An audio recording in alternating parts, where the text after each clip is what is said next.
همدیاران عزیز، امروز 28 ایولی سال 2021 است. من امروز یک خوشه انگور شاهانه را بریده برکشیده خاراکتریستیکا میدیم به شما. برفایم فروشه.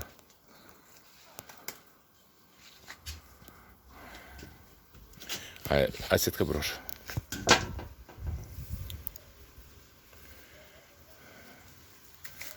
من این انگور شاهانه خود تاجیکستان، بهترین انگور اینو در ازبکستان ریزمت میگویند. در تاجیکستان شاهانه شد. انا که از ما برمیکشیم. این خوشه اینا اونقدر کلان است.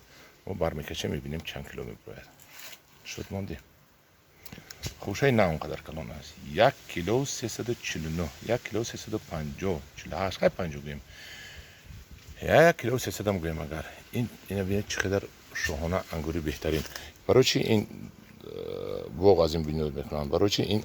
برای آنکه این از حسابی وزنش لغت میکند، ترازو رو پولی نقض میشود. این یک خصلت بیزیب دارد. این اوچه بچه بسیار میشود و در وقت سبزیش من حوزی من نه اوچه بچهش هم خیلی بسیار بودین. این خیلی بسیار بود. هم خیلی بسیار میشد 30% هم 40% خوشم خیلی میشد. انا همین بیچاره بغداران هم همین روز کرایه آدم کرا کرده تازه میکنن. این انگوری که شما دا بزرگم خیلی خوش رو میگه بینید و میخرید و میخورید و قصهشان غرغر میکنن که قیمت است. این با یک عذاب مشقتی بر راه میبیاد. این اوچه بچه میشود. بعد این شاهانه یک خصلتی بدم دارد که کسل رو نقض میبیند. این بسیار کسل میشود. انا مهنت میکند بیچاره دهقان باغبان که بعد این خیلی شاهانه بهترین شود و با بزرگ بروید. من دید یک خوشش 1 کیلو 330 گرم هم گویی میشود. انا همین خیلی انا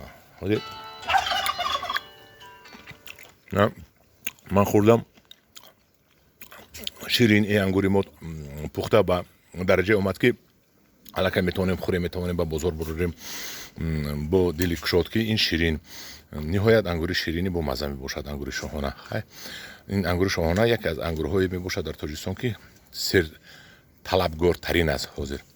خیر کن انگورهایی که من از خارج آوردم خدا خواهد 2 سال پس ویو میبرند میفهمید مزهش رو با بهترین هستن.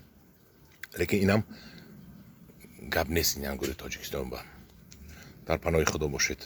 انا شاهانه‌اش همین با گروه انگور و باغ باشید. با گروه انگور و باغ پس شوید بسیار چیزا رو تماشا میکنید.